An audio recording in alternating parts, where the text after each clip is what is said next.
Assalamu alaykum, aziz yurttaşlarım, ekran aldidagi qadrli ko'rurmanlar. Yakshanbalar xayrlik ve bereketlik bo'lsin. Uyg'ur Akademiyasi Akademiya söhbeti hoş geldinglar. Ben Mag'firat Kamal. Bugün Öktebr'nin 3. günü, bundan 72 yıl burun 1. Öktebr günü ana vatanimiz Kızıl Komünist Partiyası başçılığındaki Xitay komünistler tarafından besilingan idi. O günden başlap beşimizdeki ağır azap okubatlar öksüp qalğını yo'q. Xitay hökuməti bəzi qattiq qo'lluq bilan, bəzi şirin şeker hilmikerleri bilan bizni uxlatib, qo'rqitib, haqsiz cazalab, xalis türmege tashlab, xalis öldürüp, qo'l ilkimizdeki yerlerimizni, etiz eriqlarimizni, suyimizni, altın, kümüş, kömür kanlarımızı, neft baylığımızı, cennettek tağdaryalarımızı, söyümlük uçar kuş hayvanlarımızı, gül giyalarımızı, qısqası barlıq bizge ait maddi baylığımızın talan-taraj qilib keldi, egallab oldi. Bunun bilan birga biz qilgan ma'naviyatimizni, madaniyatimizni, tilimiz, dinimiz, tariximiz, san'atimiz ve başqa bizning muqaddaslarimizni oyoq osti qildi, yo'q qilib keldi. Eng axırda bular bilan qanoat qilib qolmay, bizning issiq jonimizga ko'z tikdi. Ajdodimizdan miros qolgan o'z vatanimizdan mangu yo'q qilish uchun ochiq-oshkora qirg'inchilikni boshladi. Öktebr ayı biz uchun motam ayı bo'lib keldi bu 72 yilning yoqi. O'tmishni bilmagan, dushmanni tanımagan, vaqtida tadbir olmagan millatlarning kelajagimi bo'lmaydi. Buni tushunib yetdik deb o'ylayman.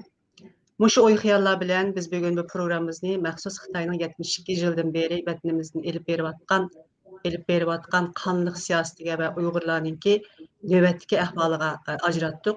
Bugungi qimmatli mehmonim siyasi faaliyetçi Abdülhakim İdris efendim. Abdülhakim efendim hoş geldiniz. Hoş buldum, köp rahmet. Abdülhakim aka ve Ayal Roşan hanımның yıllardan bu yan Uyghur haqqani kurashida oldingi safda turib kelayotganligini bilamiz. Asli bu söhbətni Roşan hadam bilan üçümüz birga qilmoqchi bo'lgandik, lekin Roşan hadamninki vaqti to'g'ri kelmadi. Hozir yo'lda deyman. Yolda hazır yolda. Aeroplanda şu munosabat bilan qatnashamay qoldi. Onun ishlariga muvaffaqiyat ve salomatlik tilayman. Abdülhakim akımı tünügün İstanbul'a keldi deyman. Oman ait aldiraş. Bugün bizim programımızga vaqt ajratib qatnashganligingiz uchun ko'p rahmat aytaman sizga. Hoş geldiniz. Köp rahmet bana bu fırsatni berganligingiz uchun o'zimni aytib mamnunlik qilaman. Bay deb o'tib ketganga o'xshash, bizningki bu 72 yildan yoqi ko'rayotganlarimiz va Xitoyniki siyosatlari hozir endi nihoyatda echinsiz bosqichga keldi. Bu meseleyi o'tishdan burun siz o'zingizni qisqa tanishtirib o'tgan bo'lsangiz, undan keyin bu asos masalaga o'tsak. Marhamat. Köp rahmet. Ben 1968 yılı Şarkı Türkistan'daki Xoten şehrinde doğuldum. Ben doğulgan vaqtida Xitay Komünist hakimiyeti Şarkı Türkistan'da qanchilgan atom bomba sınaqlarını elip bağın. Bütün Uygurlarını hem ilimden hem bilimden mahrum koygan. Bütün Uygurlarını yığıvilip kommunallaştırıp xuddi mecburi qulluq emgekке işletkinidek şundaq bir şaraitde doğulup dikenmen. Yani ben doğulgan vaqtim belki Şarkı Türkistan'daki bugünkü zulümninki şu vaqtida Xitayninki kudreti kuchayotgan şekilde elip berayotgan irqiy qirg'inchilik davrida dunyoga kelib ekanman. Tug'ilib bir qancha yil fanniy maktabda o'qib, undan keyin Xoten shahrida diniy maktabda o'qidim. Bo'libmi meningki diniy maktabda menga ustozlik qilgan shahid ustozim Abdulahat Maqsum va Muhammad Riyad Xalqini Şarkı Türkistan davası üçün, Şarkı Türkistan'daki xalqlarning taqdiri üçün özlerini pida qilgan, 20 yillab turmalarda yatgan ve bu ilim deb bilgen. Meyli penni bo'lsin, meyli dini bo'lsin, bunu bilim deb bilgen ve bunu hiç ayırmasdan bizlerge hem penni hem dini cihetten bilim erişimizde davamlıq tavsiye qilgan. Biz gerçi medresede okugan bolsak mı, kolumuzdan şu vaqtidagi tarihi kitaplar, mesela Şinjan'ın atılmış Şinjan içki tarih materyalları battı. Şunun okşagan ve yeni çıkışga başlagan körümünlegen romanlar battı. Bizden beşimizden şu romanlar ayrılmaydı. Demekçi boğunum ata-anam özüm men balının çoğu meni iş kısamasdan bütün Japan'ı özleri tatip okuşqa ötken. Ben şu ata-anamni yerda koyup közlerini yerga qaratmayman, yaxshi o'qiyman deb ustozlarimni o'qidim. Ustozlarimni o'qish jarayonimda ustozlarim bir vasita bilan meni chet elga chiqib o'qisa, dinimizga, millatimizga foydasi bo'ldi deb chiqarganti.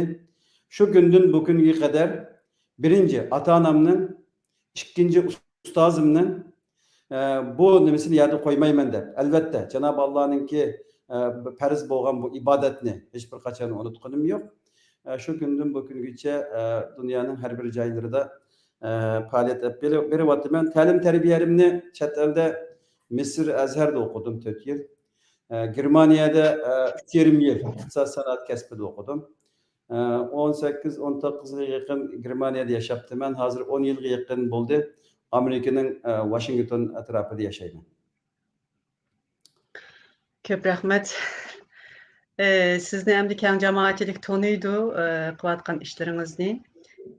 Xitayninki muşu 72 yıldan beri kollanğan siyasetinki alayidligi yoki qandaq vasıtalar bilan bizninki vatnimizni bütünley kolga tushirib oldi. Bizni qandaq qilib ya ufultup yoki bizning qarshilik kuchimizni ojizlashtirib keldi. Mush haqda so'zlab bergan bo'lsangiz, marhamat. Albatta bizniki bu Xitoyninki qo'lida qilishimiz uchun bir qanchalagan sabablar bor. Buningki geostrategiya sabab bor bizniki Sharqi Turkistonninki yerlashgan o'rni. Bizniki musulmon bo'lgan, islom dunyosiningki bir parchasi bo'lgan, O'rta Osiyoning bir parchasi bo'lgan va Türk islom dunyosiningki sharqiy darvozasi bo'lgan o'rnimiz. Ve cümleden özümüzdeki naiti insanperest, adimilikimiz var. Her kandak adamga Xudayimning bendisi deb muamele kıldığan muşundak esil bir ahlak faziletki iyi boğan, xalq boğanlığımız. Ve bizden düşmanımız tamamen adimilikten acırtılgan, yeni mikirni üzününki evzellige dep yol tutup gelgen muşundak bir düşmenge karşı kağa vaktimizde biz düşmanımızga yamanlıkta tenkilenmedik. Yaman niyetlikte tenkilenmedik. Şu günden bu günge kadar beşimizge kemmegen bu külle kammedi.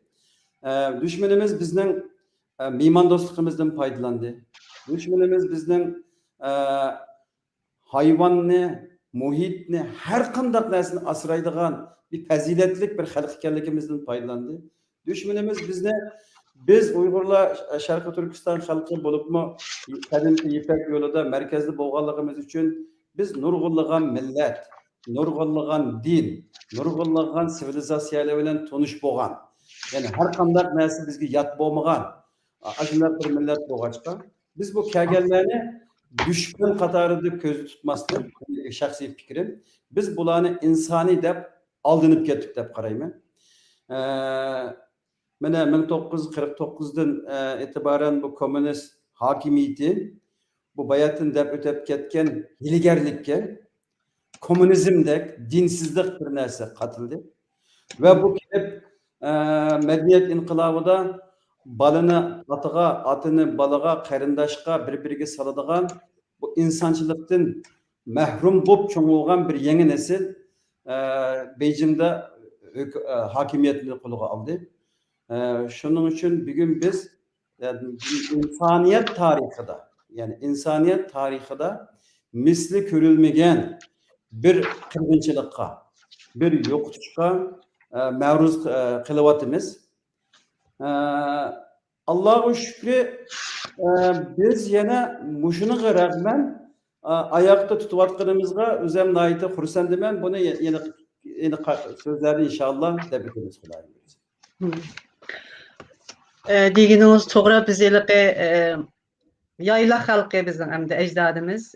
Şundak boğaşkan ait köksükanımız keng aşındak bolke bu yayla halkıylık. Kegen nersin ait keng roğanlikin tabiat bilen iş koyun taş koyun bolup yaşagan milletlerinin köksükanı keng. Yani bir cihetten bunun Bizimki İslam dinimizde mi? Allah'ın yaratkan canlıqlarga yamanlık qılmaslık deydigan ideyarimiz var. Muş ideyarımızdan, ak köngülligimizden bek faydalanıp ketdik siz degen okşaş. Biz başlarda yardım kılıp özümüzninki yaydıganımızı bölüp ulağı berip şundaqlarını kıldık. Lekin bu hilemekirlik bir millet boğallığı üçün biz aldınıp ketip kaldık. Yaki tedbirimizni alamadık. Bu böyle ufultup bizni şerin şeker sözler bilen bazı aldap ama nait qabihlik bilen xilma-xil usullarni qo'llanib keldi.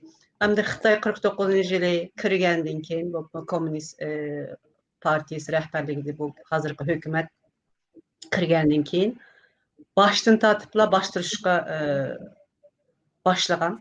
Yer islohoti deydi, uningdagi nurg'un harakatlarni qildi. Bularning hammasininki naytimi planliq holda bo'lganligini hamda hozir his qilyapmiz. Buni qayta so'zlab Xitoyninki aptibashasini aytishimiz kerak. Biz haqiqatan tushunishimiz kerak. Bu dushmanimizning qanday bir xarakteri borligini tushunishimiz kerak. Mushu qadam ep borgan mushu siyosatininki tafsiloti qanday sizcha? Yer islohoti bilan boshlangandan keyin nima ishlarni qildi? Hoş, eğer siz bana bir ruhsat kılsanız, şuna kirişinin aldıda bizimki İslam dinimiz elbette bizge ait isil ahlak, ademilikni, iman dostlukni, faziletlik, şereflik, gururluk bir hayatı yaşaşını devamlı teşvik kılıdı ve tergip kılıdı. Ama İslam dinini biz bu 12. 13. əsrdən keyin İslam dinininki, İslam ulemalarınınki meyli matematikta, fizikta, astronomiyada, tarih, coğrafiyada en pelliga yetken bu O'rta Asiya, şunun bir parçası o.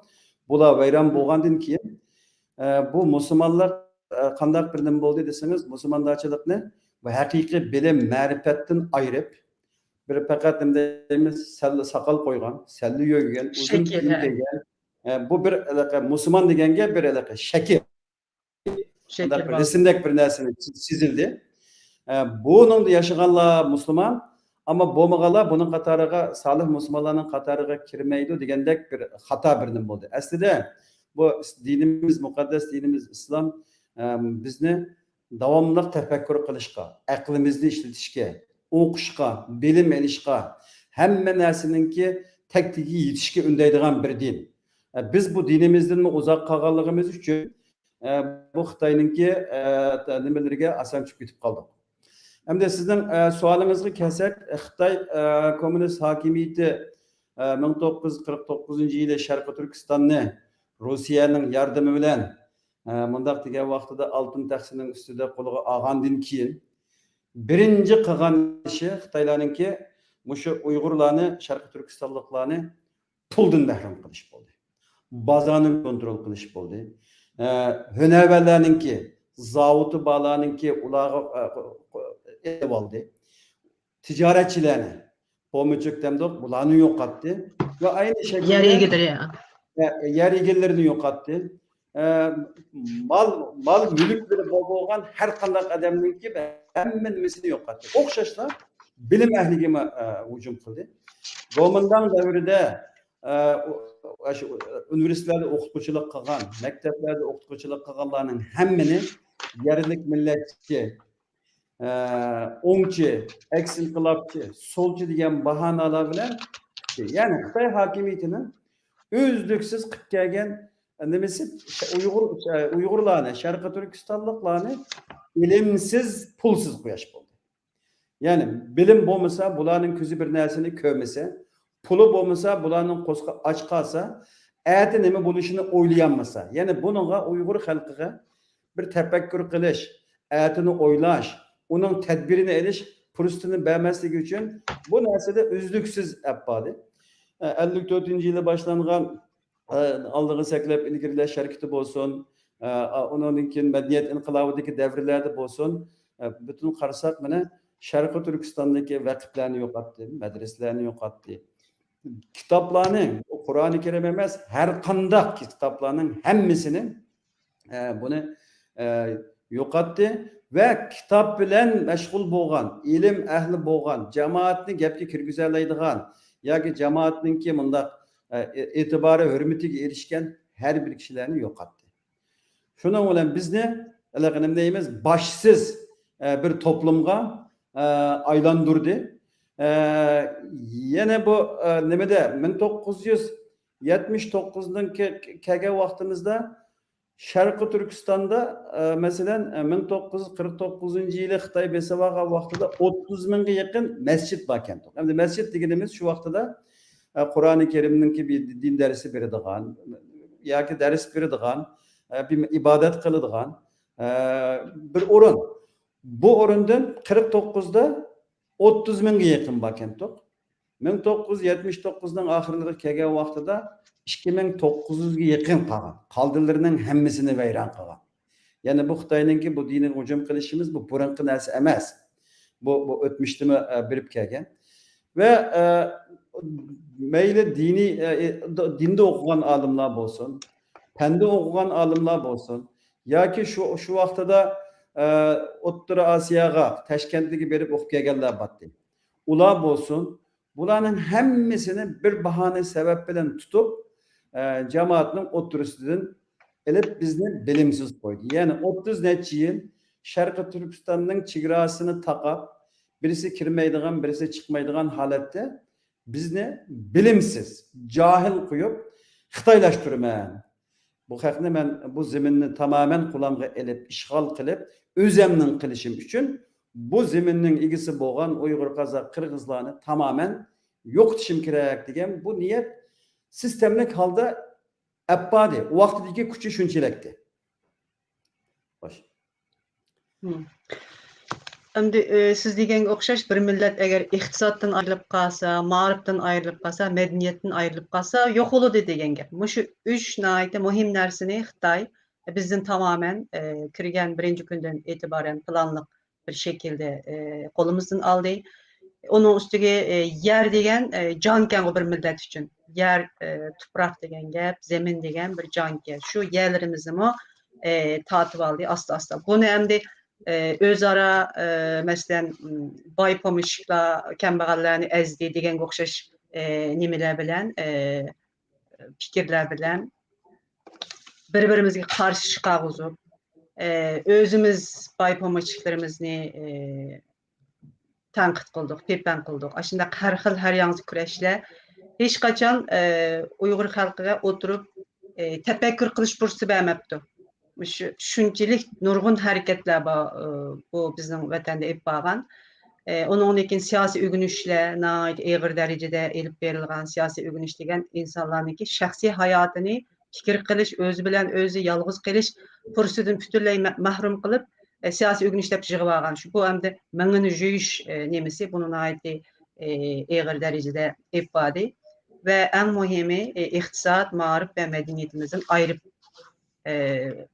başta iqtisodni vayron qildi. Chunki insonlarningki qo'ssig'i butun, qo'ssig'i to'q, usti butun bo'lsa, undan keyin boshqa narsani o'ylash imkoniyatiga ega bo'ldi ekan. Insonningki alohidligi shundoq ekan. Ama shunday iqtisodni vayron qilib, bizning tijoratchilarimiz, bizningki boylarimiz, yer egilari bularning hammasini yo'q qilib, ularning qo'llaridagini ebilib, ularni butunlayliqi muhtoj ahvolga keldi. Ondan keyin ma'rifdimi ziyolilarimizni butunlay yo'q qildi. Ham ziyoli deganda, siz mi deb ketdingiz? Bizningki tariximizdan itibaren dinimiz bilen biz bu ilimden ayrılıp bakmagan hem de dini alimlerimiz ve fenni alimlerimiz o'xshashla milletninki güllep yaşayış için tırışkan. Çünkü o mu ilim, bu mu ilimde qaraydık biz. Ama dini alimlerimizi bir taraftan, fenni alimlerimizi bir taraftan tutup, solap, yok kılıp, sürgüngü evetip, ulanın en yaxşı en meyve berdiğen mezgillerde olanı yok qilib xalqdan ayırıp xalqni siz degan o'xshash boshsiz o'ylamaydigan shundaq qilib qo'ydi. Onundaki medeniyetimizde mayli dini jihatdan bo'lsin, mayli bizning milliy medeniyetimiz bo'lsin, her jihatdan assimilasyon ebbadi asimile kılışqa tirişdi. Bunun bilen bugünkü günlerge keldik. Amdi 80-nji ýyllardan keyin, bopmy 76-njy ýyldan keyin Hytaýda terakki kılış, iqtisadi jihatdan güllünüş ýoluga kadam koydy. Bu çagda biziň wetende nimişler boldy? Bu teraqqiyatdan biz mahrum, yani bahraman bolaldyqmy yoki ýa bolmasa biziň tehimi talant taraş kılıçyň bir wassy bolup galdymy bu? Iqtisadi jihatdan Hytaýnynki ilgirlişi yoki güllünüşi. Xitayninki özünün teraqqiyatı bilen teraqqiyat berişdiki siyaseti bilen Şarkı Türkistan siyasetini biz tamamen ayırıp karışımız lazım. Xitay davamlıq öz devletinin, Xitay devletinin, Xitay Halk Cumhuriyetininki terakki kılışını, halkınınki sefer kılalışını, pulluk boluşunu onu oylap geldi. O onun ayrım siyaseti. Ama o Xitay Komünistik hakimiyetinin Şarkı Türkistan'a yapağın siyaseti işgaliyetçi bir siyaset bolganlygy üçin onun da davamlı Şarkı Türkistan'da eğer terakki kıldırışga toğru kelse Büntüven'de terakki kıldady. Büntüven degen Şarkı Türkistan'daki işlep çıkarış bütün mahsulatlarının 70 neçeden 80 neçe % şulağa tebe. Ulağı meblağ saldı, ulağını yetiştirdi. Ama Uygurlarga davamlı Uygurlarını keynidi kuyaş. Terakki kıldırmazdı. Cahil kuyaş. Ve bu cahil kuyaştaki yapağın yeni bir siyaseti Şarkı Türkistan'da Xitay komünist hakimiyeti işgal kılgandan keyin 3-4 kıtımlık toplam bizning alfabetimiz almaştırıldı. Başta Çağatay alfabeti boldy. Ondan keyin biraz onu reform kıldık dep bir alfabet işlettik yani Arapça. Ondan keyin yeni ýyzyk boldy. Ondan keyin azıcık ton ýyzyk boldy. Bu digenlik, nimdigenlik digen wagtda bir milletni özünün ötmişiden, tarihiden mahrum kılganlyk. Yani sen bir gün üzerinin gününge hakim bulalysan, tarihini bilelaysan. Tarihini yaxşı analiz qilip hüküm çıkaralysan, kelgüsini tahmin kılalaysan. Bizge bu fırsatını bermesligi üçün bizning tünügün yoki ölüşkün ata-bobolarımız yazıp kaldırgan nasihatlerini okuyanmasligimiz için bizning yazıklarımızı her xil bahane sebepler bilen almaştırdı. Ve bizni cahil kuyashga tirishdi. 1976 mavzudun ölgenden keyin vay bu taraf burayınğı yaxşı qaraymiz o bu degan sebeplermi o? Ularning Uygurlarga yaxşı qarash bir niyetining bağlıqıdan emas. Ve 79-80 yıllardaki Xitay'daki elip bağın reformlarını o Deng Xiaoping'ninki bir siyasetin Uygurlar bir bahrilansın degen bu siyaset emas. Faqatla 1979 yılının ahiri dekabr ayında Sovet İttifaqının Afganistan'a hücum kılıp kirişi bu Xitay'nın ait qoqatdı. Şarq tarafından Sovetninki Vietnam'ni kişi aytıp Xitay'a hücum kılışı bu Xitay iki taraftan Sovetninki hücum asıda kaldı.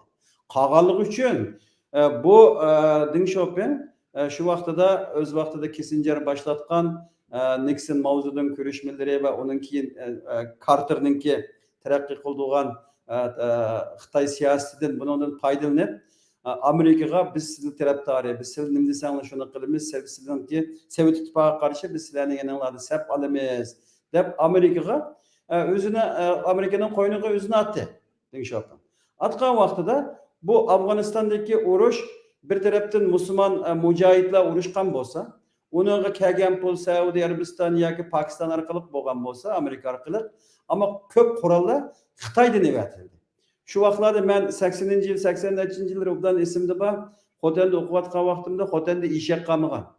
Men okşaş belki qarindaşlarım bilişi mümkün bütün işeklerini elip içkiri ötkep ketedi eken dep anlagan to. Bu onda bolmagan eken. Kim alsa o işekler bilen muşu Afganistan'a üstüge korallarını, raketlerini atıp mücahitlerine çıkarıp eken. Ve bizning yurtimizdeki qargılık olsun başka rayonlarda Amerika istihbarat teşkilatlarınınki bazıları bolgan devrede. O vaqtida Xitay Sovet İttifaqının bizning yurtimizga yoki Uygurlarga bir destek berip yani elavamaslığı üçün bizge hiç olmasa diningde yaşasan yaşıge azrak bolsun üzerine gününü alsan ağın dep bu bizni qo'llab ketmedi. Bizge bunda bir köz yumup fırsat berdi. Azrakla. Bu bergen fırsatın paydanıp biz Uygurlar qanday qildik? Mescitlerimizden saldık. Tarihlerimizi roman şekilde alimlerimiz yazdı. Şundan ko oturuğa çıkardı. 10 yıl jarayonida biz yani Sharqi Turkistonlikninki bir an'anaviy tariximizni, madaniyatimizni, hazoratimizni, sivilizasiyamizni insan bir gururluk, bir milyar 300 bin, 200 bin milyon Xitayning arasında erip ketmeydigan bir kimlik, menlikka ega. Bu bir xalq ekanligimizni o'tirg'a ola oldik. Menimcha bu Xitoyning bizga bergan bir siyosat emas, balki bu mecbur bo'lgan bir siyaset ve bu siyasetninki mecbur bo'lganligini isbotlaydigan masala shu. 1984-85'lerde Sovet İttifakı Afganistan'da hali avara bo'ldi. Mücahitler sokaşka başladı, tanklarını, helikopterlerini, aeroplanlarını yo'qotishga başlagan vaqtida Xitoy dedi ki, o Ruslar bu Afganistan'a petib qoldigan bo'ldi. Endi men yana bu yerdeki siyasetimni başlayman deb ichkiridan jinoyatchilarni akilishga başladı yurtimizga. Onun için nurg'un amaldorlarni almashtirdi ve cümleden 1985'te namoyishlar yuz berdi. Urumchidagi namoyishlar shundan keyin bizning o'tirg'a chiqdi. Bu mezgilde Uyg'urlar ama biz qanday qildik? Azroqlam fursat topsak yana Uyg'urlar pulluq bo'lishga boshladi. Azroq bo'lsa-mu pulluq bo'ldi. Bilimlik bo'ldi. Chatga chiqish yo'llari azroq echivitildi, bo'libmi Pokiston, Turkiyaga. Bu yerlardan kelgan hojilar Qur'oni Karimlarni akirdi, kitoblarni akirdi ve bu biraz biz taqitildi. Onun için Tercüme qilindi. biz tiyatrlarni kurashga boshladik. Tiyatrlarda bizninki Lutfullah Mutallibdan tortib Abduxoliq Uyg'ur o'tmishdagi adabiyotlarimiz izhor qilindi. Yani biz Xitoy bizga bir narsani bermasmi, fursatni qo'limizda chin tutib qarayman. Doğru deysiz. Xitoyninki o'zininki iqtisodiy jihatdan gullanish bosqichiga kirishi Uyg'urga biroz nafas olish uchun bir fursat bo'lib berdi. Siz deganga o'xshash alohida e'tibor berib bizning vatanimizda bu xalqmi bizga o'xshash boy bo'lsin, undaq degan siyosat yo'q. Ama şu fursatdan yaxshi foydalandik deb o'ylayman men. Chunki siz mi deb o'tib ketdingiz, bu madaniyatlik bir xalq ekanligimizni yana bir qitim şu tarixni isbotladı. Çünkü bizning tegimiz boy bir madaniyatga ustida barpo qilingan bir millat bo'lg'achqa, endi cho'nqir yıldız tatib ketgan bo'lg'achqa shu vatanga bizningki madaniyat jihatdagi alohidligimiz ve derhal biz onu tepki aldık. Elbette bizimki açlığımız 30 yıl 70-80 yıllara kadar naiti medyen inkılabı denildi. Abiyam dep ötüp ketken nurgun hareketler oldu. Bu jarayonda veyran qilib etilgan bizimki milliy madaniyatimizni yana bir qitim eslash, onu yani yeni evlatlarning aldığı qo'yish fursatiga ega bo'ldik. Bu jarayonda yani iqtisodiy jihatdan biraz egilik tiklab Uyghur xalqi o'zini biraz impogan bo'ldi. Ama onundan keyin yana beşimizga kelmagan kun qamidi hem hozirgi vaziyatdan oldigan bo'lsak, ondan keyin yana Uyg'urning beshiga qora kunlar kelishga boshladi. Hamda siz o'zingizningki oilangizningki duch kelayotgan ahvollarini deb kelyapsiz medialarda. Sizningki oilangizning beshiga kelganlar bütün Uyg'urlarningki beshiga keldi. Sizin urug' tuqqanlaringiz yoki sizlar nimalarni yashadinglar? Shundan qisqacha so'zlab bergan bo'lsangiz. Şu ben o'zim 1986-yili yurtdan ayrılıp chet elda o'qib ve chet elda bu siyosiy faoliyat, tashkilotchilik ve tashkilot ishlariga aralashgan bo'lsam-mu, xuddi bütün Uyg'urlarga o'xshash oilam bilan aloqam botdi. Vatandagi ahvolni degidek kundalik xabardor bo'ldim desam oshirayotgan bo'lmayman. Vatandan hech qachon bir ayrılgandek his qilmadim. Chunki mening bu ishni qilishimdagi sababning birisi vatanga bo'lgan mehr muhabbatim, vatanni so'ygunim, urug' tuqqan ota-ona, bayatanda o'tib ketgan ustozlarimningki omonati. Bilganingizdek 1990-yilları bu Sovet İttifakı parçalangandan keyin, çünkü Sharqi Turkistondagi mesele biz bu Uyg'ur Xitoy meselesi emas, atrofimizdagi qo'shni davlatlarda yuz berayotgan voqealar ve hammasininki ta'sirini biz his qildik. Mesela 1990-yili bu 91 yılları Sovet İttifakı'nınki tarqalib ketişi, bizdeki qarindosh Qozog'iston, Qirg'iziston, O'zbekiston va Tojikiston bu cumhuriyetlarninki qurilishi, bu Sovet İttifakı'nın 1989 yılı Afganistan'dan çekilişi, bularning hammasi Sharqiy Turkiston uchun yeni bir davrning boshlatganligining bishoratini berdi. Xitoy darrov O'rta Osiyoga qo'l tiqib, Shanxay hamkorlik jamiyatini tashkilotini qurdi. Va bular bilan jinoyatchilarni almashtirish deb to'xtamlarni tuzishdi. Buning asosiy maqsadi Uyg'urlarni o tarafdan Tizginlash. tavuzmaslik, tizginlash bo'ldi. Şu vaqtdagi Afg'onistonni Talibanlar boshqardi. Talibanlar bilan aloqasini yaqin tutib kelgan. Talibanlarni otobuslarga selib, Qashqa, Urumchilarni mehmon qilib yurgan shu Xitoy hokimiyati shu. Ondan keyin 90dan keyin Xitoy bu Uyg'urlarninki bir nima deymiz, yangidan bir tirilib ketganligimizni, bu kadar tiz tirilib, bu kadar tiz o'zimiz kelganligimizni va bizningki g'arbdagi qarindosh davlatlarimizning bu bizningki kelgusidagi istiqloliyatga, bu Xitoyningki ishg'oliyatidan qurtulishdagi yo'limizga bularga bir aloqa. Azroq bo'lsa-mu bir havo jihatdan yordami bo'lib qoladi degan bu andishini Xitoy yana bir qatam his qilib, Xitoy bu bizning Sharqiy Turkistonda bo'layotgan masaladan nihoyatda aloqa davomli tadbir olib, buni analiz qilib, nurg'ulg'an planlarni yozib turayotgan bir xalq. Bularning qarashicha masalan 1933-yili Sharqiy Turkiston Islom Cumhuriyati Qashqarda qurilgan vaqtida dunyoda Islom Cumhuriyati deb cumhuriyat yo'q edi. İki tane müstakil Müslüman devleti battı. Birisi layık olan Türkiye Cumhuriyeti, yeni bir Afganistan. O devrede bir İslam devleti yok, bir İslam Cumhuriyeti mi yok vaxtıda. Şarkı Türkistan İslam Cumhuriyeti Qashqarda kuruldu. Keyin elbette başka kuşlarınki arilishi bilan bu munqariz bo'ldi. Ama bu fikir, bu bir devlet kurup, bu devletni fikir bilan bir oturuğa açıkış, nayet muhim mesele.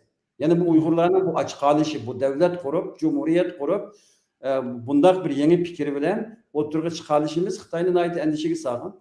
Okşaşlar 1944'te kurulgan cumhuriyetimiz nayet modern bir cumhuriyet. Yani hazırki zamanға vasıta idari cihetten olsun, memuri cihetten, askeri cihetten, kıyafet cihetten, teşvikat cihetten olsun modern bir cumhuriyet. Ve onu mu kuralığın? Ve bu medeniyet inkılabından keyin yeni özümüz 5-6-10 yılın içinde derro bilimizni tiklep destur alğan ve 1985 yılı bütün komünist devletlerinin içinde, yani bunda degende Ostblok dep koydu, Şerq komünist devletlerinin içinde tuncu qıtım namaşı yüz bergen orun ne bilemsiz? Ürümçi. 1985 yılı Uygur okuvchiları Ürümçi'de namayish qilib, bizdeki Uygurlar için adalet bir qancha nimalarni talab qiladi.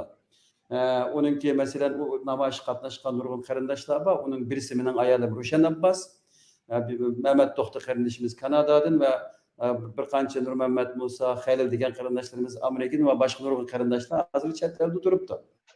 Dolqun Aysa o qatnashgan, ama 88'de Dolqun Aysa pandemide bir cemiyet kurup, Akartiş, Uygur Akartiş cemiyetini kurup, onun da savatsız Uygurlarını savatlık kılıp, yurtlarının hem yerligi verip ve 88'deki namaşı da oturuğa çıkıp, şu vaxtdaki Xitay nazırları, hükümet emarlarının aldığı üstelde oturup, Şarkı Türkistan davası için kılalaydıgan, işini baralagan Uygurlar. Ve onun da 89'daki Tiananmen vakasıda, Tiananmen qirg'inchiliğida şu Xitaylarni yetaklaganlarning içinde yeni bir Uygur var, Örkeş devlet. Yani bu mu bu Uygur'dan demesi? Bu bundak bir nimalarni qiladigan ve tarihi tuqqanlari, qo'shinlari bo'lgan, devlet kuruş için asası bo'lgan ve o'zining bu devletni atrofdagi qo'shnilarninki ve o'zininki nimasi bilan bu Xitoydan mustaqil bo'lib, o'zining istiqloliyatini qaytirib elib, devlet kuruşninki aldığını alaman deb Xitoy bu planni allaqachon soqqan ve şunun uchun Shanxay hamkorlik jamiyatini qurdi. Onu degan qarasangiz 90'dagi jannimida Xitoyningki bu siyosati qattiq bo'lishga boshladi. Ya'ni tunji qatim jim turgan insonlarni o'ldirishga boshladi. Qattiq zarba berish siyosatlari undan keyin boshladi. Bu davrlardami biz Uyg'urlar hammamiz singan dinimizni yeb yurgan bilan nurg'un insonlar o'lib ketdi. Biz buningdan ibrat olamadik. Buningdan ibrat olamadik. Endi savolga kelsamiz, ota-onam masalasiga, men ota-onam bilan 2001-yili kurashgan, ota-onam chet elga chiqadigan. Ularninki bana bergen ta'lim terbiyesi meni muşu yolga başladı. Ben bunu doğru dep seçtim. Allah bana bunu nasip kıldı. Allah bana bu vatan millet davasında hizmet kılış kursunu begerlik için ayıttı. Hoşalmen. Ve ben bu işini siyaset ya ki bir başka dememez. Bu periz boğan ibadetlerinin ibadeti de karagan birisini. Şunun için devam kılıvatı ben. Cenab-ı Allah benim ata-anamınki elbette hayat mı, emes mi bilemeyivatım ben. Ama mühim emes. Ata-anam hayat bolsa Cenab-ı Allah ularning kalbini sağlam kılsın dep dua kılıyorum. Allah Teala'nın dergahına ketken bolsa makanını cennet kılsın dep dua kılıyorum. Ve şunu deymen ki hemimiz bir günüsü bu dünyanın ketkiçi. Allah ömrümüzde bereketli kılsın. Nurgulluğun hizmetlerini kılışını nasip kılsın diye istektim ben. Ve bütün muşu musibetke duç kelgen karındaşlarının hemmisiga deydiğim bu zulüm mengü devam kılmaydım. Bu zulüm tügeydi. Allah bilen auzubillah ilahlık talaşkan, hudalık talaşkan bu hakimiyetin halak buluşu muhakkak. Biraz vakt gidiyordu. O vaktimi Allah özü bilirdi. Biz güçken biz sebep ne kılış? Netice Allah'tan. Biz aklımızı işletip takat imkaniyetimizni birleştirip tedbirimizni elip ve üzlüksüz, muntezim şekilde hizmetke devam kılışımız lazım. Biz ne Allah şu hizmet kıldın mı der soraydı. Ne mi netice aldın mı demek. Netice Allah'tan. İnşallah etkininiz kelsin. Hemimizin beşimizde musibet var hem de bütün Uygur'unki siz hayat qalğan bolsa, ömrünü uzun kılsın, ölüp ketken bolsa, makanı cennet bolsun dediniz. Bir millet boluşunki aldığınki şartı bu dep oylayman men sizin muşu degen gepingizni. Çünki öküzning müngüzügü, kalının müngüzügü ursan tuyğusu yaqıraydı deydigan gep var bizde. Muşu bir bütün boğa vaqtida bizning birisinin beşiği kelgen dertni biz özümüz his qilgan vaqtimizda, milletning beşiği kelgen dert elemni biz özümüzning dert elemi dep oylagan vaqtimizda biz millet bola alaymiz. Endi çeçilip ketsek, hemimiz özümüzdeki gemini qilib her tarafta yürsek, millet boğalligimizdeki bir nişansı emas. Şunun için milletning beşiğine aytım ağır günler kelyapti. Millet boluş boğalligimizni isbatlaşımızdaki bir fursati bu. Şunun için siz degen o'xshash cem boluşumuz gerek, bir yer kelişimiz gerek. Bütün tarixli fikirler boluşu gerek bir cemiyette hem de Xitayning qırını qılmaymiz elbette biz. Hemmeden o'xshash narsani so'zlasin, hemmeden o'xshash narsani yodlasin. Davadığı 72 yılın yoki Xitay. Bu hem de to'g'ri emas, bu bir diktatörlük, faşistlik ama her xil fikirler buluş gerek. Allah shunday yaratganki bu insanlarni. Ama bu her xil fikirlerni demen deb bir-birimizni dushman ko'rmasligimiz gerek. Nayt yaxshi yig'incha qildingiz siz. Millet bo'lishning sifati hammamiz mushu paytda bir yerga kelib jam bo'lib, millatimizni va vatanimizni qanday qutqizamiz degandan keyin g'amini qilish. Tamam. Siz hem de bu devatkan fikirlerinizni hem sözlep kevatsız hem bir kitap mı yazdınız? Kızıl Kıyamet deb tercüme kılınıptı. Hakikaten naitimi esil koyulgan bir mavzu boluptu. Bu kitap kandak oturga çıktı? Bu kitapta siz nimelerni demekçi? Muşu haqda kısaca sözlep bergen bolsanız, merhamet. Ko'p rahmat.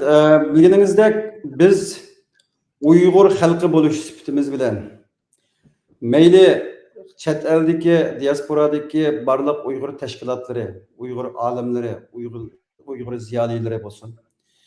Mayli vatan ichidagi shu mavjud hokimiyat sistemasida xizmat qilayotgan Uyg'ur o'qituvchilar, kadrlar bo'lsin. Hatta Xitoy kommunist hakimiyetiga a'zo bo'lib ishlayotgan Uyg'urlar bo'lsin. hammamiz bir topyekun shaklida Xitoyning bu şekilde bir irqiy qirg'inchilik elib berishini biz taxmin qilamadik. Bunu chet eldagilar Xitoyning yo'qotganligini bilardik, ammo bunday shaklda, bunday qattiq yo'l bilan qila oladiganligini Nurbakir daxil hech kim faraz qilolmadi. Milyonlagan, milyarlagan puli bor Uyg'ur tijoratchilarimiz, qarindoshlarimiz faraz qilolmadi. Bugun zindanlarda o'tiradi. Bu derdni anlatish, bu masalani dunyo jamoatiga bildirish bilginingizdak asanga to'xtamadi. Chunki buni anlatish uchun qo'limizda ya bir videoluk, sinalg'uliq bir belge yok. Ya resim yok. Ya bir jurnalistlar berip ko'ranmaydi.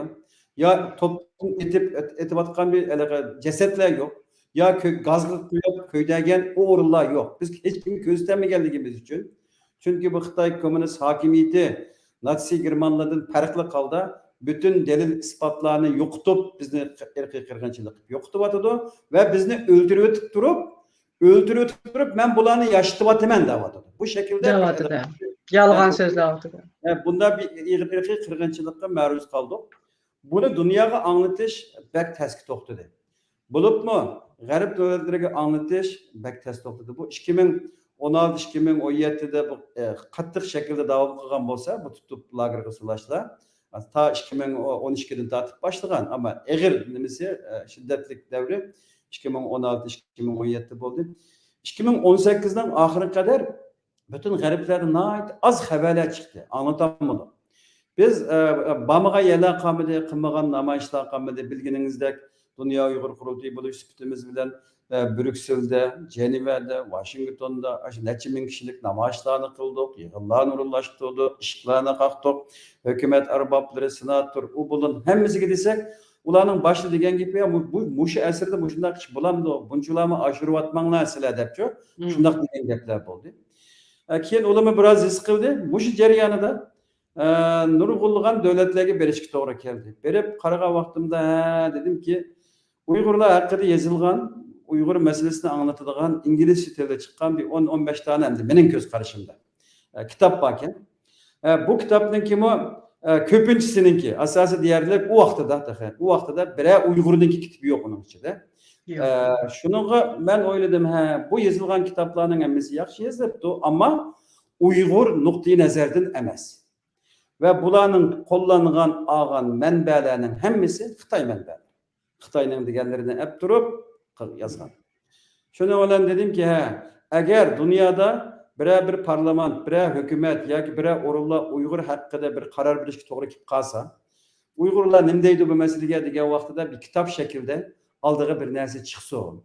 Uygur nuqtai nazardan delil isbotlarga tayinib turib yozilgan bir kitap chiqsin deb yo'lga chiqib, bu kitap aslında İngilizce hazırlandı. İngilizce neşir kılındı. Bu şekilde çıktı. Bunu anlatıştaki benimki tutkan yolum elbette garip devletleri Amerika başta buluş bilen Avustralya bu devletlerde Xitay'dan kilovatkan tehlike hakkında yazılgan kitaplar var. Xitay'dan Xitay'ın bu dünya tişliğe kilovatkan tehditlere hakkında raporlar var. Dokulatlar var. Toxtumay çıkıvatıdı. Ama ben hissettim ki bu Müslüman devletleri de bir varakma bununla tenkit berdiğen bir nersini ben göremedim. Ben özüm Arapça bilimi, bütün Arap matbuatları qarayman, göremeyiman. Türk matbuatlarının asasi matbuatları yok.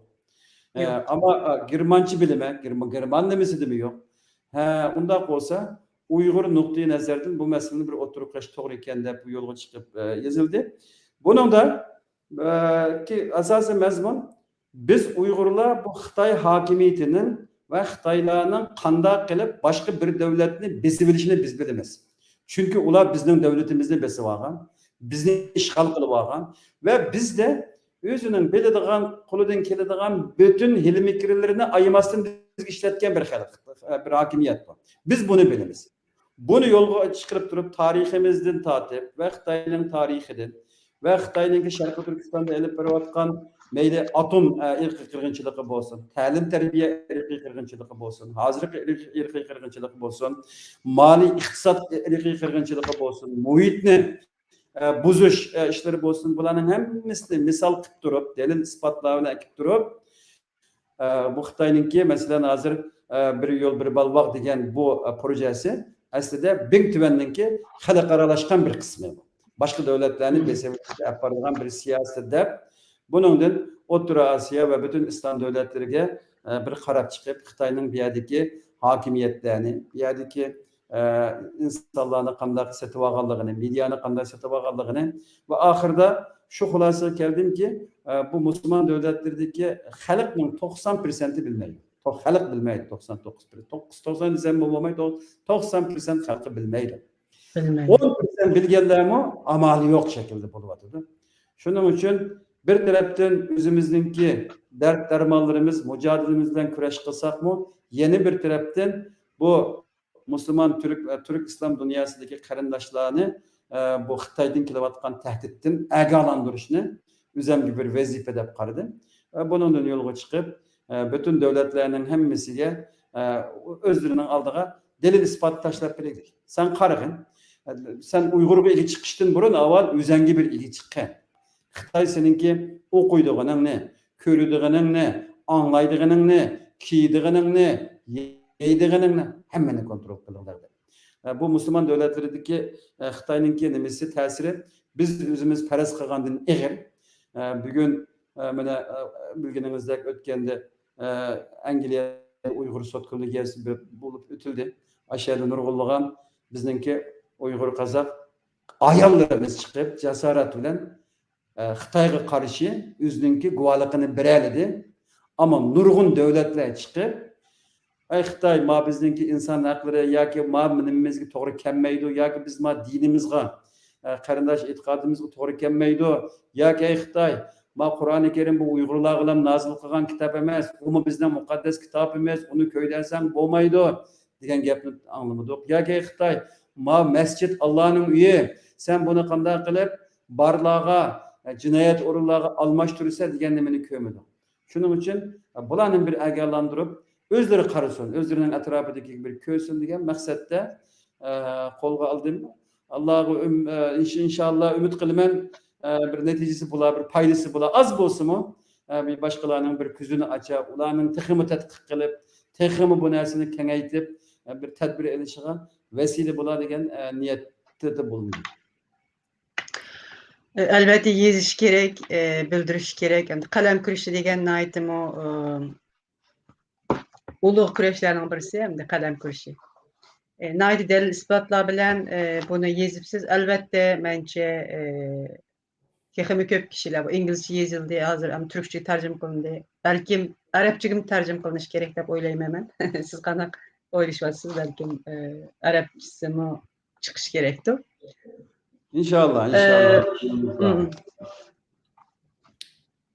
Hakikaten dünyanınki bu meseleye nispeten 21. yüzyıldaki şu erkek kırgınçılıkka nispeten tutkan pozisyası bizni pek ümitsizlendirdi. Bu İslam dünyası siz degen okşaş. İslam dünyası İslam dini ve işengerler dünyada 1,5 milyar, 2 milyarga yakın Müslüman var. Xitayga bo'lgan muamelesi qaraydigan bo'lsak, G'arbdagi 30 necha davlat onunğa qarşı chiqib, sen nima qilyapsa daliladi, ama onundan boshqa musulmon davlatlar hamda ishongan dag'da kayfiyatmabdi deb ularni hech qanday bir Xitayga qarşı bir nima kelmadi, inkas kelmadi. Bunundan hem de Uygurlar biraz ümitsiz biz, hem xafa. Siz hem de aviyamı dep ötüp gettiniz bu Uygur sotidan azraq hem de nim kılaylı. Uygur soti 6. ayda ve 9. ayda elip işki qitim elip verildi. 2021 yılı hem de Uygurlar üçün naiti çoğun vaqalarning birisi şu dep oylayman men hem de naiti meni hayacanlandırgan bir iş bu. Bu Uygur Sot Kollegiyesi Xitayning cinayetlerini tunji qitim bir kanunluk bir sotda hamdi. Bir amri bir sotda onun kişilik ve insani hak, hukuk ve kanunlar çerçevesinde Xitayninki qandaq qırğınçılıqlarını ep bağanlığını dünyaya jaka qıldı. Siz degenge okşaş bizninki kahraman şahitlerimiz. Siz mi şahit boldunuz?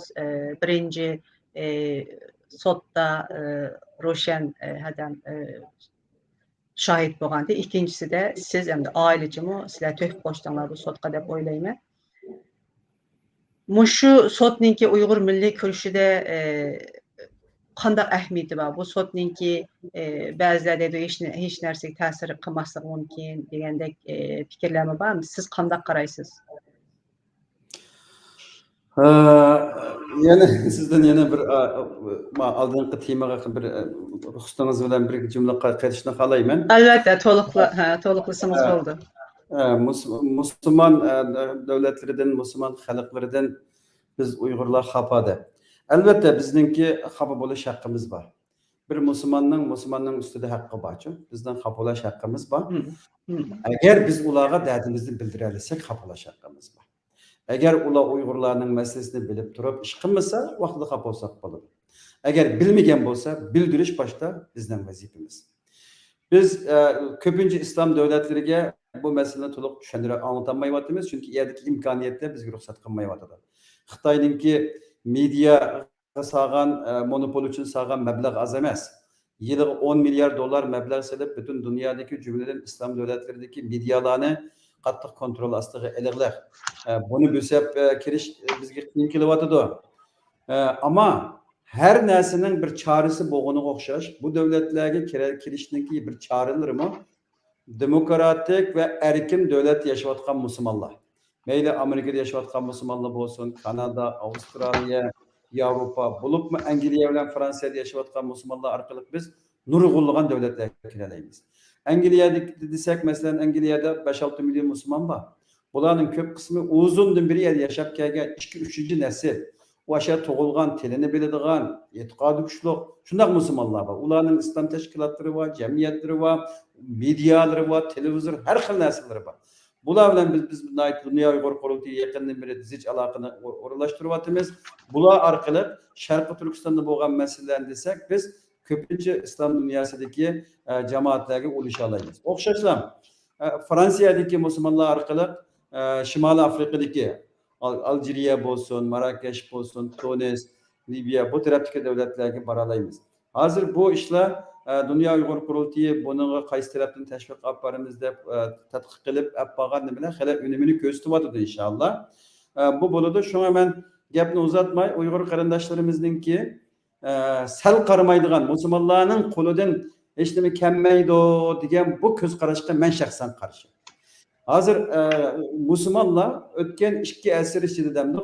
Ötkenki 1980'den 90'ın hazır kadar devlet bulmay turib nurgun devletler bilen soğuşalıgan haklar. Biz bu Müslümanlara anlatışımız gerek. Xitay madem bizni Uygurlar pan-Türkist, pan-İslamist de bu sloganını götürüp, biz şuarını götürüp, bizge qattiq zarbi berip, biz hem Türkmen emas, hem Müslüman emas deyishga majburlayapti, shunday mi? Bunun kendideki narsa nima? Bizni urug' tuqqanlarimizdan, dindoshlarimizni ayirib o'tish. Biz bundan ayrılmay chin tursak bizga foyda. Bay sizda o'tib ketgan o'xshash 2 milyarga yaqin dunyoda musulmonlar bor. Agar bu musulmonlar namozlarida Uyg'urlarga duo qilib, Uyg'ur masalasini bilsa, bu musulmondagi bilish G'arb davlatlaridagi bilishdan bir farqi bor. G'arb davlatlarida bu inson haqlarini dafsanda qilib o'tibdi, insonga loyiq emas, bu ish deb bunda deb tushunadi. Musulmonlar bilsa, bu zulm. Bu zulmga men qarshi tursam gunohkor bo'lib qolaman deydi. O zulm tugan qadar davom qiladigan bir ish. Bu uzun muddatlik bir mablag' selish bo'ldi, yatırım bo'ldi musulmonlarga nima qilsa. Shuning uchun qarindoshlarningki musulmon qarindoshlarga anglatish nima qilishini men o'zim qilyapman va tavsiya qilaman. Endi Uyg'ur sot masalasiga kelsak, bilganingizdek bizning raisimiz Dünya Uyghur Kurultayı'nın raisi Dolqun İsa efendim Baydab o'tib ketganimdek 1985'deki namoyishga qatnashgan va 1988'deki namoyishiningki rahbari va Xitoy hokimiyatiningki ustida o'ltirib Uyg'urlar uchun so'z qila olgan legitimate, ya'ni bir lider. Bununki chet elga chiqib, mayli yoshlar qurultiyi bo'lsin, Dunyo Uyg'ur qurultiyi bo'lsin, buni qurib 2017-yilning oxirida bu Dünya Uyghur Kurultayı'nın reisliği o'tgan vaqtida bu kamp meselesi qattiq davom qilgan. Şu günden vazifeni algan günüden tartib bütün dünya Uyghur Kurulu'daki rehberler biz hemen nesini taşlap çünkü mava alaka. Fevkalade bir mesele boğallık için. Bunu için tutuş kılış için doğru geldi. Nurgulluğun faaliyetler oldu ve bu faaliyetlerin içinden Uygur sot meselesi oturuğa çıktı. Bu Uygur sot meselesi bu bundakla manç guacı yığılıptı, manç adam sözlepti, manç adam tinşaptı. Onda bir mesele emez. Bunu oturuğa çıkan çıkıp bu sotu oltağan o kaziler yoki hakimler bu öz vaqtida xalqaro jinoiy sotlarda ishlagan. Masalan, sobiq Serbiyaninki prezidenti Milosevichni o'tkazgan, sotlagan.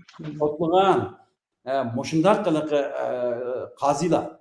Bular bunda bir ciddi iş bo'lmasa o'tirg'i chiqmaydi. Dünya Uyg'ur qurultiyi shu jiddiyatchilikni ko'rsatganligi uchun ve bizden reisimiz de şu kurultay rehberliğinde şu cesaret bağ bulup bu işini biz ayakta açık alayımız. Maddi cihetten, lojistik cihetten hemen esini biz de kollayalayımız diyen bir irade, bir şacaat boğallık için bu başlandı. Başlanğandan keyin bununla körümenligen Uygurlar yardım kıldı. Pulu bağları pul bilen yardım kıldı. Tili bağları til bilen yardım kıldı. Hiç olmasa duaları bilen yardım kıldı. Yani bu Uygur sotu, Dünya Uygur Kurultayı'nın teşebbüsüyle açılgan bolsumu, yakınki tarihimizde bütün Şarkı Türkistan halkının bir de kolluşu bilen Kazak, Kırgız demestin, Özbek demestin, hemmeden kolun kelgenlersini oturuğa çıkıp kılalıgan bir sot oldu. Bu lojistik işleri deymiz. Bunu biz çoğu işlere önem verip akıdaki işlerine dikkat kılmayımız ama ben bunu dikkat ettiğimdeki sebep bunun keynideki işler hakikaten eğer işlerdi. Ahırda Allah bizden mahcup etmedi. Bu sot galibelik ötüp atıdı. Hem de bu sotta birinci katımkı ve ikinci katımkı ispat anlaş yığılları da Uygurlardan, chet elliklerden bulup nurgulgan insanlarınki guvalıkı birildi. Bu guvalıkları emmisi YouTube kanalları ve Nak Meydan'da hazır mevcut. Yani bir yerde biz ben hem de üzem şahsen birinci ve ikinci sotta seni de oturup tinişiğallığım için, köygelliğim için, katnaşıqallığım için deyim. Ben üzemdeki keyfiyatı deyim. Başkalarımızı herkes üzünün, her kişi üzünün kendimiz oylasın. Benim kelgen keyfiyat 1936 yıldan beri meyle Xitay xandallığı bolsun, Gomindingi bolsun, Şingsi bolsun, Gungsandingi bolsun biz bu Xitay hakimiyeti de kaptığımız bu tuncu katım Uygur'un dertleri anlangan bir yığın oldu. Bu yığında Halkara sahnede Uygurlarga münasebetlik Uygurlarning tarihi sözlendi. Uygurlarning edebiyatı, Uygurlar ötmüş ilip berilgan qirg'inchiliklar, hozirgi siyasetler, ta'lim terbiye. Yani Şarkı Türkistan meselesiga hamma tarafdan bir qarab chiqildi. Bu chet elliklarni bir qarab Uygur meselesini men bir bilay, bu haqda bir mutaxassis bulay dese, mushuni ko'sa bilalaydigan şekilde bir ispat oturumu koyuldu. Ve bu ispatlamı nayeti halkara seviyede buldu. Yani bu kaziler, bunu açıkan advokatlar, halkarada neyimiz? Danlık üniversitelerde ders verdiğin ustazlar. Bunda bir işleydi Allah demez. Kanunşünaslar, namı var. Bu alımlar. Bunun seviyesi muş halkara seviyede iş kılalıdır. Yani Uygur halkı biz devletimizi çok kuruyumuz. Kurgan vaktimizde mi bu devletimiz bu seviyede, dünya seviyede yaşayalaydıqallığını biz bu sot arkalık gösterdik dep qarayman. İnşallah bu sotninki kararı 9 dekabr bu yılın ahir dekabrda e'lon qilinmoqchi Londonda. Bu sotqa nurg'ulg'an insonlarninki necha betlikdan isbotlari yo'llandı, isbotlari qarab chiqildi. 11.000 saatlik bir aşı materyalga qarab chiqish ishini olib borgan gap bu sot ahli. Yani bu cihetni elevaysak-mı bu sotninki önemi yaxshi deb qarayman. Bu sotninki yeni bir öneminki bu kadar önemli bo'lishig'a Xitoymi yaxshi bilganligi uchun bu sotqa to'xtamasdan bu sot bo'lish jarayonida qattiq besim ishlatdi. Nurg'un qarindoshlarimizga besim qildi, sotini qaytirib olgan yoki boshqa shaklda deganda Allah'a şükürler olsun. Bizning bu qahraman cesaretlik şahit xalqimiz bunga chidab turib, tatliq va'dalarga ishonmasdan, tahdidlarga bo'y egmasdan Allah'ın aldıda bana bir tarihi bir fırsat kipti. Kıyamette mi Xudayım şu sualını soraydı. Benim halkım kıyamet gibi müşnak bir günde yaşayatıp diken ben bununla bir adil cevap vereydigen şekilde hemmeleri özlerinin guvalaklarından birip öttü.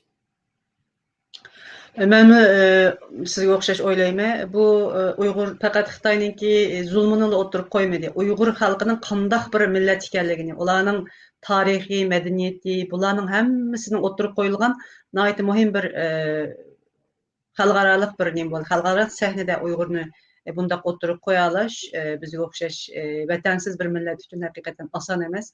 Siz degen okşaş arqı septiki o hemkarlaşqıçılar nayet muhim. Bence bu sotda Uygur halkı nayet köp güç çıkardı. Maddi imkaniyeti bilen, vakti bilen, bilimi bilen, tadqiqatı bilen, bizim şahitlerimiz hiç qandaq fedakarlıktan korkmasdan. Ondan keyin bu chet ellik tadqiqatçılarımı ben şahsen nayet rahmet eytime. Çünkü ulamı hatta özünki hayatını özünki şu kesbi hayatını bağışlap etkenlermi bake. Bütünleymiş Uygur'ninki tadqiqatı bilen, tarihi bilen şoğullangan, medeniyeti bilen şoğullangan, onun dikin Xitayninki hazır ep berip atkan kırgınçılıklarını naydı yuqori texnikalik bilen küzüp atkan, her xil reportlarını tayarlagan, muşundaq yaxşı tadqiqatçılarmy bake. Bu emdi ümit beridi. Elbette Xitayninki bu sotda bir jaza elişi bundan keyinki Uygurlarninki milli kürüş üçin nayet köp paydalyk, bunun delik paydası barmı yo'qmi deganni biz tartışmasligimiz gerek. Bu haqda bizning gumanımız bolmaslığı gerek. Bu her jihatdan Uygur'a paydalyk dep qarayman. Ondan keyin birini kassam merhamet. bu sotda faqatlam Xitay komünist hakimiyetining Sharqi Turkiston xalqi ustida erib berayotgan bu irqiy qirg'inchilik, bu ishg'oliy jinoyatininki abtibashirini eshib tashlabla qilmasdan, balki Xitoy hakimiyetining bu Uyg'ur xalqini yo'qotish uchun tarixdan beri nurg'ulg'an shuarlarni olib kelgan, ammo yaqinda ko'pincha ishlatayotgan 3 turlik shuari bor bilganingizdek: diniy ashqulluq, bo'lgunchilik, terrorizm. Bu diniy ashqulluq, bo'lgunchilik, terrorizmga bir yerde cevap verildi. Bu haqda tadqiqot olib borgan chet ellik doktorlar qatnashdi, masalan Sean Robertson deganga o'xshash. Bu bo'lgunchilik masalalari nimalar qatnashdi. Bu bir balaqa Xitoyning nimasiga, zulmiga qarshi turgan ba'zi masalalarni o'tirib qo'yib o'tdi. Demakchi bu sotda Xitoyning Uyg'urlarni bostirishda dunyo xalqini aldash uchun elib berayotgan shuarlarning hammasining asossiz, o'rinsiz, faqatlam yamaniyat ekanligini o'tirib qo'yishni ko'rsatdi. Va birga Uyg'urlarninki bu yerda diniy olimlar, her xil tabaqadagi insonlar chaqirildi guvochilikqa bu sotga. Bu dünya cemaati bilan tanıştı. Yani Uygur halkı naiti medeniyetlik, kabiliyetlik, hazaretlik, yani başka bir milletin bir farkı olmayan bir halk ekanligini. Yani bu Xitoyning deganidek qalaq, bu normal emas, biz normal qilimiz deydiganligidek iqtidoi seviyede qolgan bir millet emasligimizni biz u yerda buni ham dunyo jamoatchiligiga bir tunishtirish fursatiga sazovor bo'ldik. Xo'sh, rahmat. Şundaq boldy, bununki ähmiýetine aýty köp dep oýlamay. Ýani bir jätin abiyam siz İslam dünýasy bilen münasibetlik pikirleriňizge men bir näse goşup goýgum keldi. Biz hakikaten İslam dünýasyga düşendiremigen boluşumuz mümkin. Lekin men şundaq oýlaýman. Hazır hem dijital bir däwirde ýaşapatymyz şu biz. Xitoy bütünlej işgüdüňlükni takap bizni öldürüp ýok kılışyp tyrşypatdy. Lekin şundaq bolsumy ýana biz hem şu dijital bir dünýäge togry kep kaldı bu kırgınçılık. Bir yerden çıkan videolar var. Yani bek köp bomusumu az mı emes? Her xil videolar bu zulümninki işini atkan şekli, onun ki Xitayning özünün hökümetninki betleri de internet tor betleri de elan kılatkan her xil napos bilen münasebetlik bolsun, onundan keyin qandaq qılıp bizning medeniyetimizni yo'qotayotganligi bilen münasebetlik bolsun, İslam dinini qandaq qılıp Xitoylaştırıp atkan, hatta Fatiha suresini qandaq qilib o'zgartiyotganligi, Xitoyninki şuarlarını, goňjandagny maqtaydigan şuarlarni bu ayetlerin içige tıkıştırıvatganlygy, muşununğa okşaş delil ispatlar bar. Bularni endi halaganly kişi erişeýärdi dep garaýman. Bu jähetnimi endi goşup goýgum keldi. Müslüman dünýasy, İslam dünýasy endi Xitoy biraz baldur ularni qo'lga kirgizishga tirishdi yoki planning bir qismi shundoq bo'lishi mumkin. Pul bilan hozir endi islom dunyosi g'arb dunyosiga qaraganda afsuslanarli yeri biraz oqida. Chunki mustabid ba'zi nimalar bor deb o'ylayman. Shuning uchun xalqninki degini bek bo'lmaydi endi bu davlatlarda. Shuning uchun Xitoy bilan qo'l qo'lga ish qo'yin, tosh qo'yin bo'lyotdi. Ama dijital dünyada mən dəb ötüb ketgəndək, əgər halaydıqalı bolsa, Müslüman dünyası üçün paktla az emas. Əmdi bir saatini eşib ketdi, mana bir dəmdila. Bundan keyinki planlarınız ne? Bundan keyin nima işlarni qilmoqchisiz? Ansam bir internet to'ri nim qildingizmi, qurdingizmi? Shundaqdek bir narsa anladım. Mush planlarınız haqida azroq so'zlab bergan bolsangiz, rahmat. Köp rahmet. Başta plan Allah'ın plan ama bizim insan buluş süpetimizden elbette hayatımızda Elbette. Allah'ın tedbirlerini alımız. Birinciden Cenab-ı Allah'ın ki bu milletimge, vatanimge, dinimge yaxşı bir hizmet kılış bana pürüstünü birişini talep kılımen. Ben ta hazır kadar işinin çoğun küçüğünü tallamadım. Xudayım nimeni bilse şunu gayesiga yetkizip qilishga tirishdim. İnşallah bizdeki bilginimizdek ben hazır Dünya Uyghur Qurultayı'ndaki baş müfettişi, baş teptiş. Şerimli tötül bilaydap kaldı. 11. ayınki o 12'leri Dünya Uyghur Qurultayı'nın 7. nöbetli Qurultayı Prag'da, Çek Cumhuriyeti'de Avrupa'da açılmakçı. Hazır Qurultay'a hazırlık kılıvatımız. Dünya Uyghur Qurultayı bilginimizdek tuncu qatim işkini bütün cemaatke, bütün dünyadaki Uygurlarga içip dağdığılık bir saylam elip badık. 207'deki vekil saylandı. Bu vekille hem de kilakatimlik Qurultay ehlini 33 tane idare heyetideki mesullarını saylaydı. Qurultay reisiden tatip hem meydanını saylaydı. Ve bu kelgüsüde hep barıdığan siyasetimizni ve yollarımızını, yol hareketlerimizni belgileydi. İnşallah benimki arzuyum biz hazır kadar 1990'da Şarkı Avrupa Şarkı Türkistan Birliği'ni kuruştan başlayan olsak 30 yıl yakın boptu. Dünya Uyghur Yaşları Qurultayı, Dünya Uyghur Qurultayı bunu kuruşta, bunu manguzuşta, bununki aldı kendideki hizmetlerini kılışta nurgulluğun nimelerim boldu, hizmetlerim boldu. Biz şundan qarab şu yakında çıkarman ki biz teşkilatçılıkta hali bir yer keldik. Tarihimiz qarsak o günden bugünkü kadar hali bir yer keldik. Hazır Uyghur halkınınki birleşeyleydiğen bir qancha quruluşlar var. Dünya Uyghur Qurultayı var, Uyghur Akademiyası var ve başka teşkilatlar var. Biz birleşip, gücümüzü birleştirip, hizmetlerini taksim kılıçıp, işlesek texmi yaxşı bul dep qarayman ve kilaqatimqi Qurultaydaki bizninki almoqchi bo'lgan yollarımız endi biz davani xalqaraga tunuşturup boldik. Xalqara bilip oldu. Endi bu meseleni qanday qilib bu davlatimizni qurish, Xitoy ishg'oliyatidan qurtulish. Bunun üstüde bo'ladiganligini arzu qilaman ve o'zimninki buningda mayli aqliy, jismoniy har jihatdan qo'limdan kelishicha bir kişilik, bir vekillik, bir azalık, bir uygurluk mecburiyetimni ado qilib o'taman deb qarayman inşallah. Allah ömrümüzden bereketini versin. Nurgulluğa hizmet qilishni nasip qilsin. Ko'p rahmat. Amin, amin. Etqininiz kelsin. Ahirda endi qo'shib qo'yadigan so'zingiz bormi? Mazmun bormi?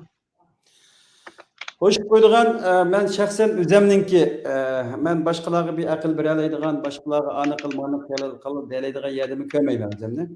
Ama o'zim shu yo'lni tutdim. Vatandagi ota-onam, urug' tuqqanlarimdan mahrum qolgan bo'lsam-mu, Cenab-ı Allah bana dünyanın her bir uçuda qarindoshlar, Uyg'ur qarindoshlarni menga bergan ekan. Men ularni cho'nglar bo'lsa ota-onamning o'rnida, kichiklar bo'lsa fikrlarimning o'rnida, hamdimat bo'lsa ojiz-singil qarindoshlarning o'rnida ko'rib, urug' tuqqandochilik muomala qilishni boshladim ve bu menga bir kuch-quvvat berdi. Ben bütün halkımni suyman, yaxshi yaman hammasini. Cenab-ı Allah shunday yaratib ekan ve bütün halkımızga biz albatta yetişmekçi bo'lgan, söygen qarindoshlarımızdan hasretini çekimiz, tatimiz ama o bizni yenimizde bo'lgan belki kan bo'lmasimi din, insani qarindoshlarımızga ega chiqib, sahip bulup, birbirimiz bilan dertleşip, fikirleşip, texmi ömrlükning ichida o'tish texmi ulug' bir ish deb qarayman. Hammalarning shunday qilishini ümit qilaman. Cenab-ı Allah hammamizning tilimizni salomat, ko'nglimizni xotirjam, xizmatlarimizni utuqli qilsin. Rahmat. Ko'p rahmat. Program qatnaşqanlığınız için yana bir qaytam rahmat aytaman. Yuqorida Abduhakim İdris efendim bilan 72 yillik Qizil qiyomat haqida suhbat o'tkazdik. Her birimiz bu zulümlarni yaxshi bilamiz ve bilishimiz kerak. Bizning har birimizning beshig'i kelganligini e'tirof qilishimiz kerak. Yani millat mayli bizning o'zimizning urug' tuqqanlarimizning beshig'i bevosita kelsin kelmasin, millatning beshig'i keldi, vatan qo'ldan ketdi. Vatansiz haqiqiy baxtning mumkin emasligini tonib yetishimiz kerak. Shuning uchun bizningki kurashimiz, milliy davomuz, mücadelemiz hergiz to'xtab qolmaydi. Qimmatli mehmonimga va siz vafodar ko'rmanlarimga ko'p rahmat aytaman. Keyingi Ben sizga ko'p rahmat aytaman. Aman Mahfirat xonima. Allohga aman bo'ling. Ko'p rahmat. Xayr xo'sh. Allohga omonat bo'linglar.